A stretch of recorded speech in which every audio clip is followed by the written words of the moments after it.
Hello बेटा जी, क्या हाल चाल। मैं आपका बड़ा अनुराग भैया एक बार फिर से अपने इस यूट्यूब चैनल पर स्वागत करता हूं। उम्मीद करता हूं आप सभी लोग पढ़ रहे होंगे।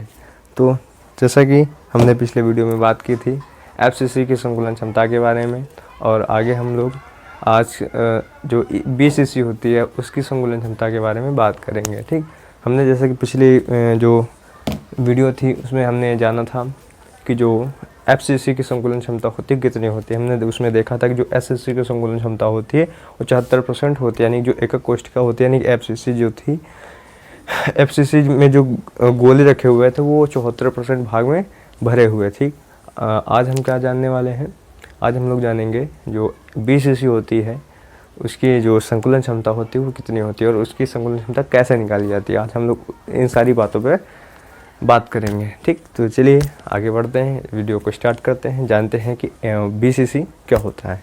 चलिए सबसे पहले हम लोग हेडिंग डाल लेते हैं बीसीसी।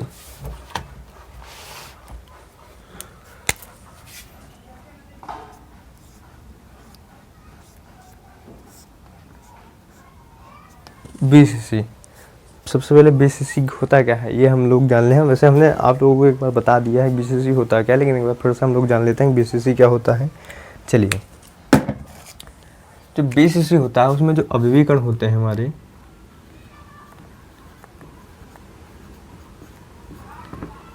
अवयवी कण घन के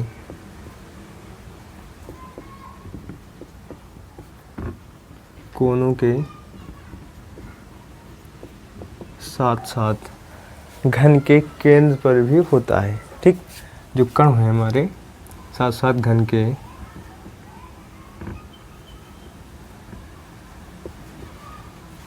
केंद्र पर उपस्थित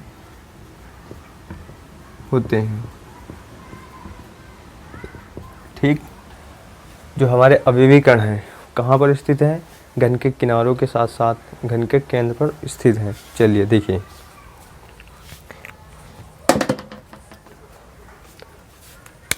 सबसे पहले हम लोग एकक कोष्ठिका बना लेते हैं।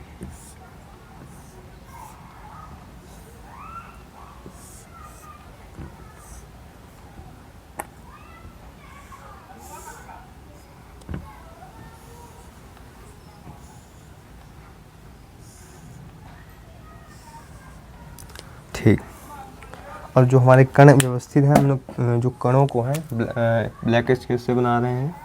ये हमारे किनारे पर कण हैं। ठीक, और एक कण हमारा कहाँ पर है, जो पूरी एकक कोष्ठिका जो पूरा घन है उसके केंद्र पर है। ठीक, यानी कि ये जो पूरा घन है इसके केंद्र पर है। चलिए, तो ये हमारा क्या हो जाएगा, BCC, body centred cubic cell, जिसको क्या बोलते हैं, बॉडी सेंटर्ड क्यूबिक सेल। अब चलिए हम इनके बारे में जान लेते हैं, आगे जानते हैं क्या होता है। देखिए, हमने जो पिछली क्लास में हमने आपको बताया था ये जो किनारे के कण होते हैं ये कितना भाग है इनका, इन कणों का योगदान कितना होता है, 1/8 होता है। यानी कि जो सारे कणों का योगदान, ये जितने भी कण हैं इनका योगदान कितना हो जाएगा, 1/8 हो जाएगा, 1/8।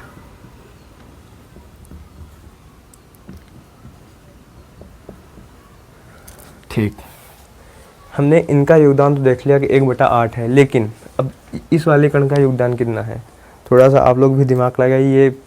ये वाला जो कण है एकक कोष्ठिका के पूरे अंदर है, यानी एक शेयर में कि इसका कितने शेयर हैं, केवल एक शेयर है। ये केवल एक ही एकक कोष्ठिका के अंदर है, दूसरे एकक कोष्ठिका के अंदर नहीं है। तो आप ही दिमाग लगाइए इसका मान कितना हो जाएगा, जब ये एक ही घन के अंदर है तो एक ही का इसमें शेयर होगा, तो इसमें इसका जो कण का कुल योगदान हो जाएगा कितना हो जाएगा, 1 हो जाएगा। ऐसे समझिए, किसी पिताजी के एक लड़का है तो उसका जो हक होगा वो अकेले पे होगा। ठीक, उसका कोई साझेदार नहीं होगा।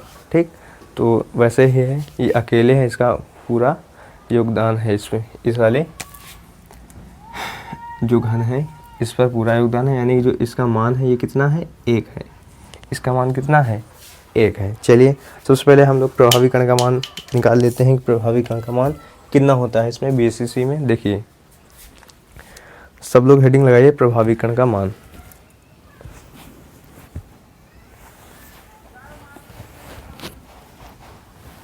चलिए आगे बढ़ते हैं। प्रभावी कण जानते हैं क्या होता है।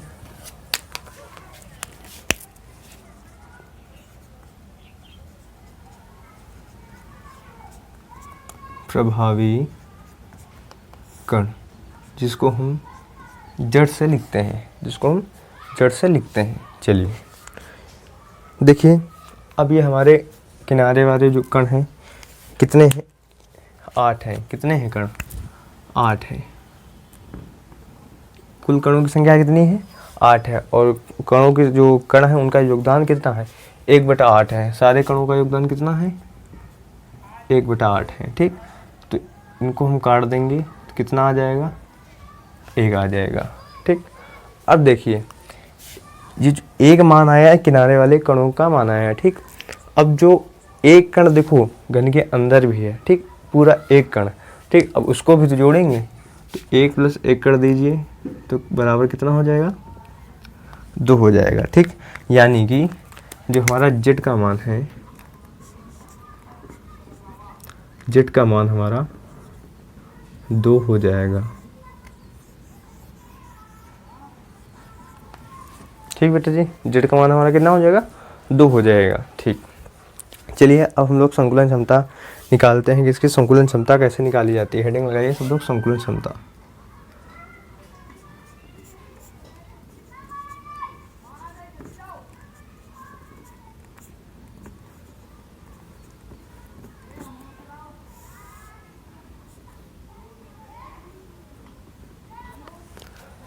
हाँ सब लोग हेडिंग लगाइए संकुलन क्षमता।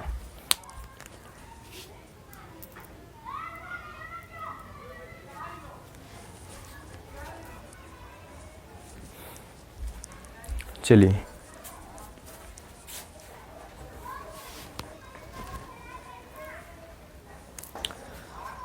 हाँ देखिएगा, थोड़ा सा इसको हम रफ कर रहे हैं, ध्यान से देखना।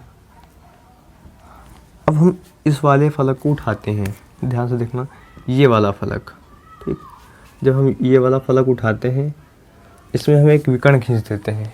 ठीक, कौन सा विकर्ण खींचते हैं? ये वाला विकर्ण। इस कोने से लेके इस कोने तक एक विकर्ण खींच देते हैं। हमको पता है इस कोर की लंबाई कितनी है? a है, और इस कोर की लंबाई भी कितनी है? a है। ठीक, तो ये जो हमने विकर्ण खींचा है, विकर्ण खींचने के लिए विकर्ण हमने जो खींचा है इसकी लंबाई हम ज्ञात कर सकते हैं। कैसे कर सकते हैं? पाइथागोरस प्रमेय लगा के हम इसकी लंबाई ज्ञात कर सकते हैं। यानी कि इसका स्क्वायर और इसका स्क्वायर कर देंगे तो हमारी इसका मान निकल आएगा। चलिए इसका हम कुछ नाम दे देते हैं, इसको ए दे देते हैं, बी और सी। ठीक, तो हमका ए बी का मान निकल आएगा। ठीक, चलिए देखते हैं।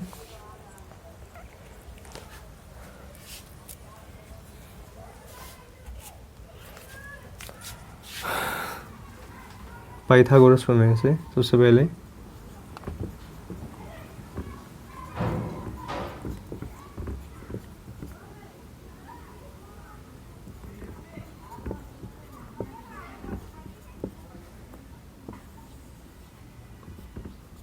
पाइथागोरस प्रमेय से, ठीक, कौन से त्रिभुज में? ए बी सी में, ए बी सी में। देखिए पाइथागोरस प्रमेय लगा देते हैं तो क्या हो जाएगा? ए बी स्क्वायर बराबर बी सी स्क्वायर प्लस ए सी स्क्वायर। ठीक, तो हमारा ए बी का मान कितना हो जाएगा? देखिए बी सी का मान कितना है हमारा? ए स्क्वायर है प्लस ए सी का मान भी नहीं, सॉरी, हाँ, बी सी का मान कितना है? ए है, तो ए स्क्वायर हो जाएगा, और ए सी का मान कितना है? ए है, तो ए स्क्वायर हो जाएगा। ठीक, अब इसको हम देखते हैं नीचे, ये कितना हो जाएगा? 2a square. जब हम इसको सॉल्व करेंगे तो ये हमारा निकल के आएगा √2a, √2a निकल के आएगा। ठीक, ए सी का मान हमारा कितना आ जाएगा? √2a आएगा। तो हमारा ए बी का मान जो आएगा √2a निकल के आ जाएगा।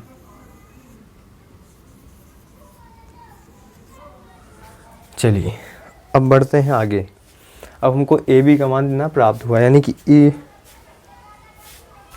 हाँ, इसका मान कितना हुआ √2a। ध्यान से देखना, कंफ्यूज मत होना इसमें, ठीक। इसका मान हो गया √2a। अब देखिए हम लोग क्या करते हैं, अब ध्यान से देखना। अब एक विकर्ण हम इसमें और खींचते हैं, अब एक विकर्ण इसमें और खींचते हैं। ध्यान से देखना, ये वाला कोना पकड़ते हैं हम लोग, ये वाला कोना, ध्यान से देखना, ये वाला कोना पकड़ते हैं और इस वाले कोने में आते हैं, ठीक।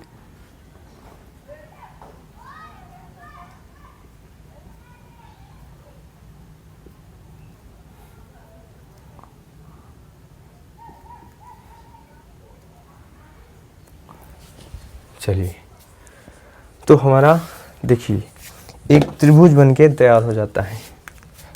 ध्यान से देखना सब लोग, इसको हम लोग डी नाम दे देते हैं, डी। ध्यान से देखना सब लोग, तो ध्यान दोगे तभी समझ में आएगा, ऐसा समझ नहीं आएगा क्योंकि इसमें कंफ्यूजन बहुत होता है सभी लोगों को।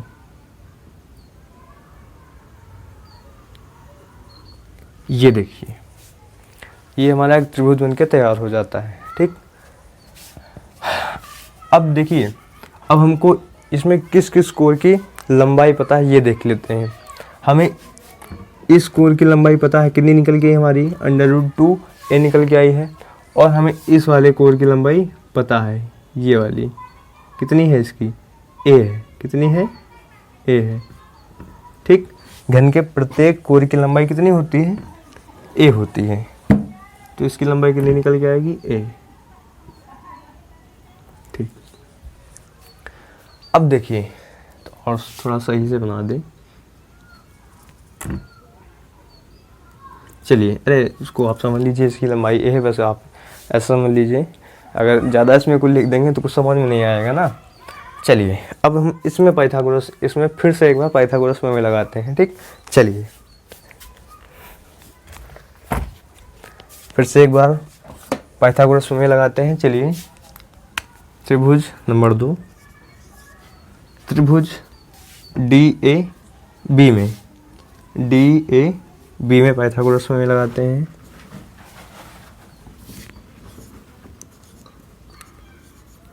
DAB में, ठीक, पाइथागोरस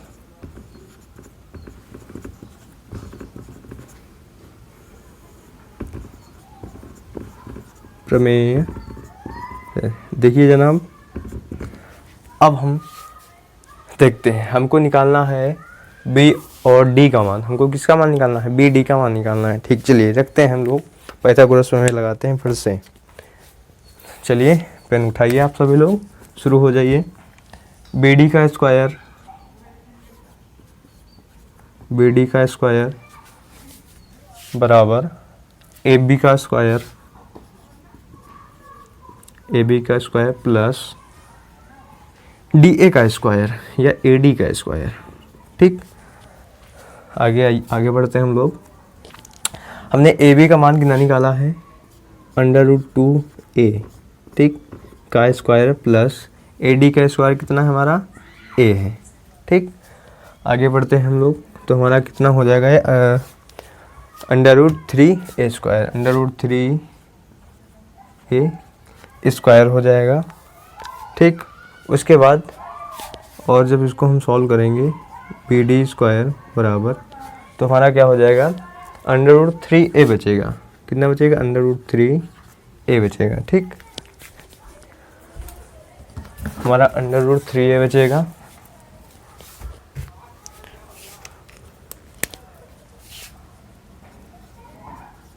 BD बराबर √3a,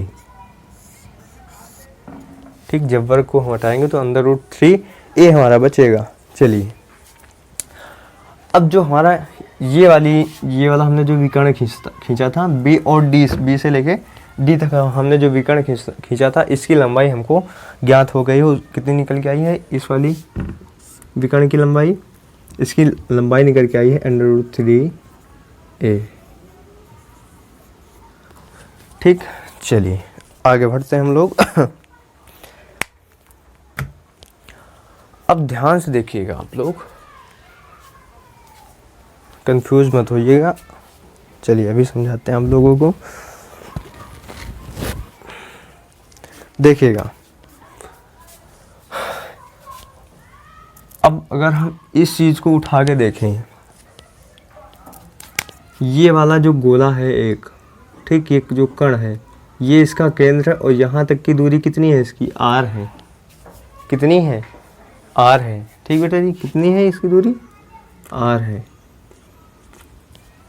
ठीक, और देखिए इसको और नीचे बना के देखते हैं, अच्छे से समझते हैं हम लोग।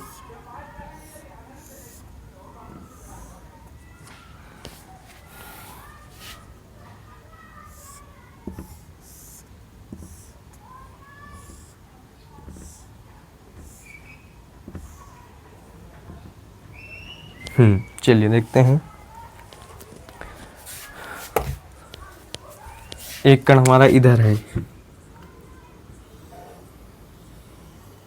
ठीक, एक कण हमारा देखो बीच में स्थित है, कुछ ऐसे है। ठीक, अब ये वाला कण देखो नीचे है, यहाँ पर ऐसे।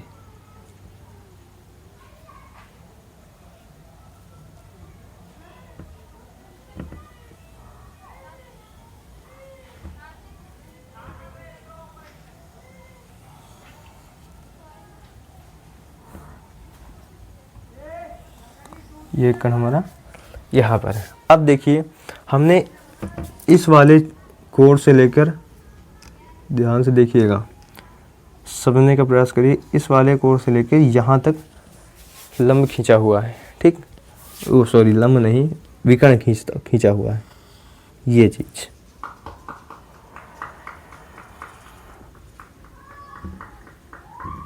समझ रहे हो, ये चीज खींची हुई है। ठीक, अब देखिए, ये जो हमारा क्या है, वृत्त का केंद्र है। ठीक, वृत्त के केंद्र को परिधि से मिलाने वाली रेखा को त्रिज्या कहते हैं, इसकी लंबाई r हो जाएगी।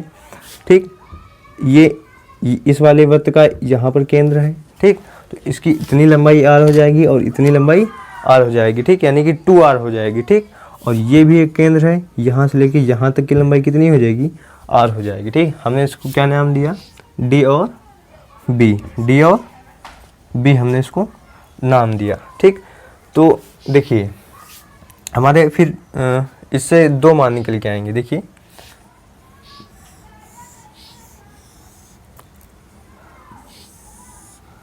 तो हमारे अतः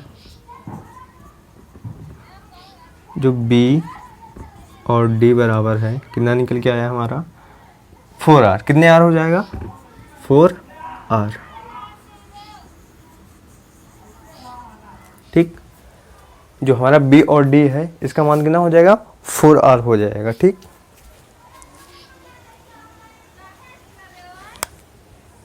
एक मिनट बेटा जी।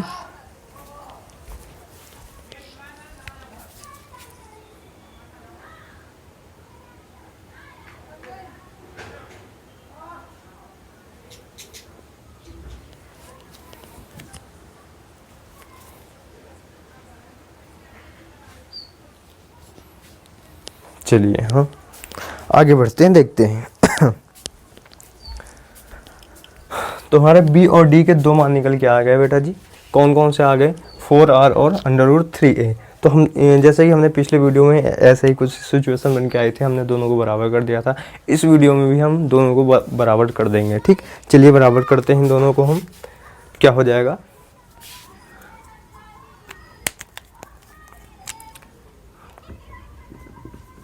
BD बराबर है BD के, तो क्या हो जाएगा, देखिए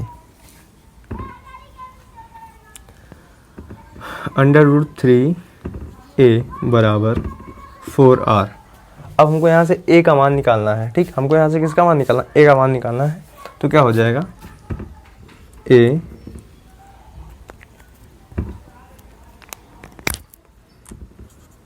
a बराबर 4r अपॉन नीचे क्या चला जाएगा, √3, ठीक। ये हमारा a का मान निकल के आ जाएगा, ठीक। चलिए आगे बढ़ते हैं, हम संकुलन क्षमता की ओर बढ़ रहे हैं। धीरे धीरे सारी चीज़ें क्लियर होती जा रही हैं। अब हम लोग जानेंगे इसकी संकुलन क्षमता कैसे निकालेंगे। चलिए इसको हम एक बार रफ कर देते हैं बेटा जी, नहीं तो जगह का अभाव है हमारे पास। चलिए इसको रफ किए दे रहे हैं। अगर आपको स्क्रीनशॉट लेना तो आप स्क्रीनशॉट ले सकते हैं। चलिए ले लीजिए एक बार स्क्रीनशॉट आप।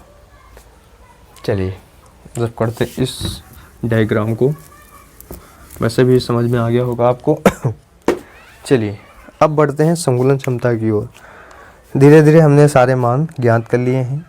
अब केवल हमें जो संकुलन क्षमता का सूत्र होता है उसमें हमको वैल्यू पुट कर देनी है और सारी चीज़ें हमको पता चल जाएंगी।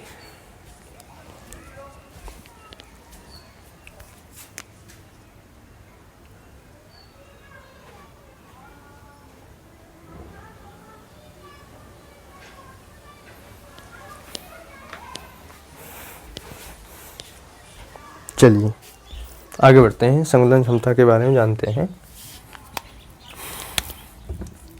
सूत्र लिखिए सभी लोग। किसके निकाल रहे हैं हम लोग, BCC का संकुलन क्षमता निकाल रहे हैं।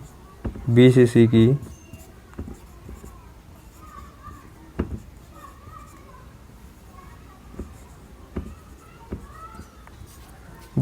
की संकुलन क्षमता, BCC की पैकिंग इफिशियंसी। सूत्र क्या होता है, इसका सूत्र होता है Z 4/3 पाई R क्यूब बटे A क्यूब इंटू 100। ये हमारा सूत्र होता है, ठीक।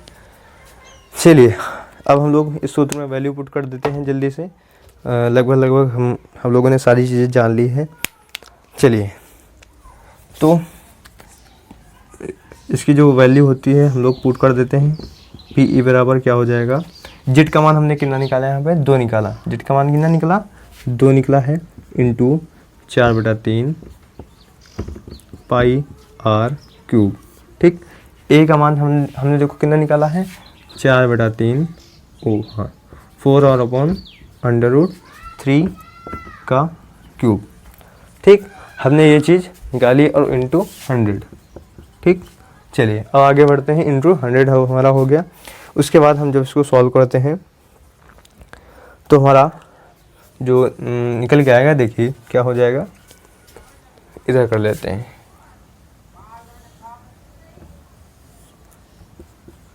PE बराबर, जो हमारा PE बराबर हो जाएगा, कितना हो जाएगा, 4/3 हाँ 2 इंटू 4/3 पाई R क्यूब, ठीक।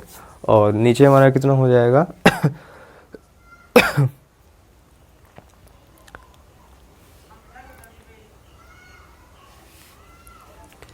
हाँ नीचे हमारा हो जाएगा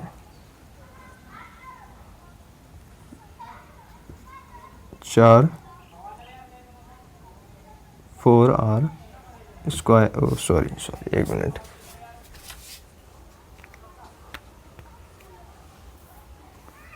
चलिए 1 मिनट थोड़ा सा।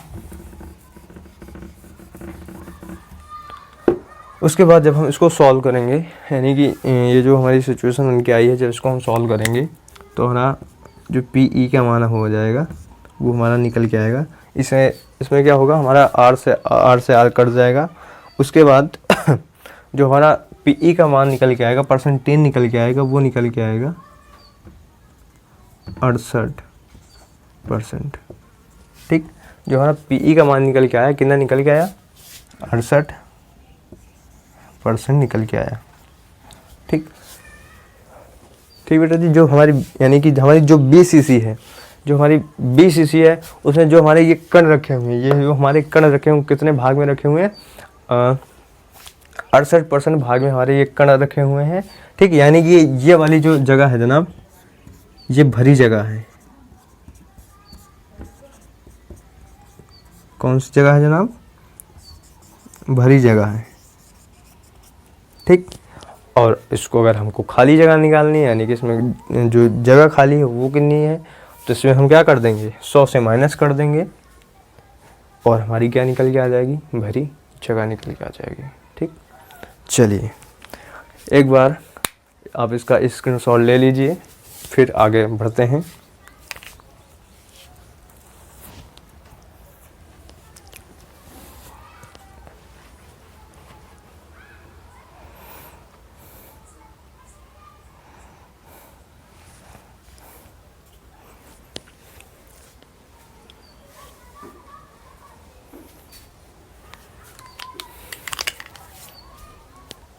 तो आप लोगों ने इसके स्क्रीनशॉट ले लिया होगा।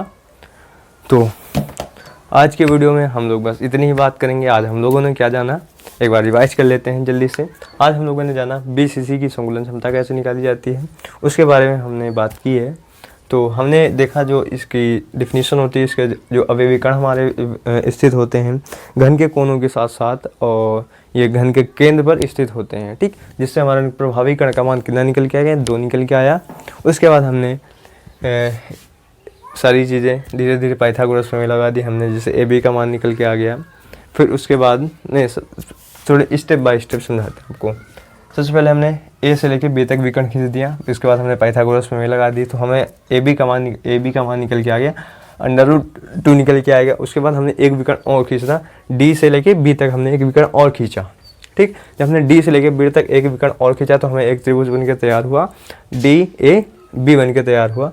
उसके बाद हमने क्या किया, इसमें भी पाइथागोरस में लगा दी, क्योंकि हमें A और B का मान पता था और D और A का मान पता था, तो हमें D और B का मान ज्ञात करना था, जिससे हमने पाइथागोरस में लगा दिया। तो D और B का हमारा मान निकल के आया, √3A निकल के आया।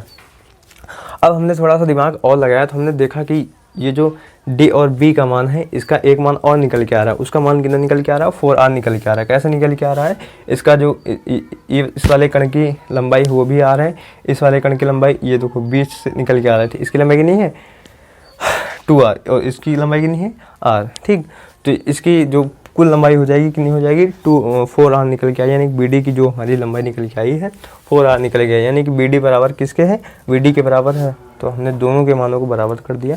उसके बाद हमने A का मान निकाल लिया, तो A का मान निकल के आ गया 4R/√3 निकल के आया। उसके बाद हमने BCC की संकुलन क्षमता का सूत्र लगा दिया, जिसमें हमने Z का मान रखा। उसके बाद हमने A का मान रख दिया। उसके बाद हमने जब इसको देखा, हमने इसको सॉल्व किया, तो हमारा जब PE यानी पैकिंग एफिशिएंसी यानी संकुलन क्षमता का मान निकल के आया, कितना निकल गया, 68% निकल के आया, जो हमारी भरी जगह है। ठीक बेटा जी, और इसका -100 से माइनस कर देंगे तो हमारा कितना निकल के आ जाएगा, खाली जगह निकल के आ जाएगी। ठीक बेटा जी, चलिए, तो उम्मीद करते हैं आप लोगों को आज का हमारा ये वीडियो पसंद आया होगा, उम्मीद करते हैं।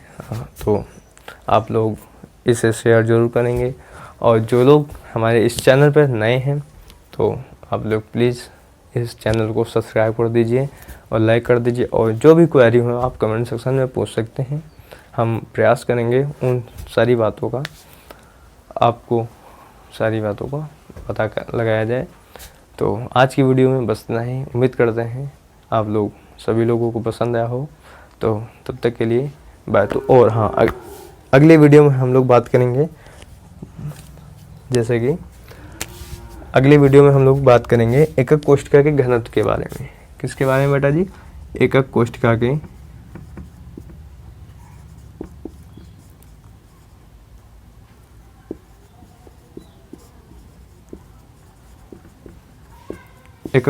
के घनत्व के बारे में बात करेंगे। ठीक, तो चलिए आज की वीडियो में बस इतना ही, मिलते हैं अगले वीडियो में, तब तक के लिए जय हिंद।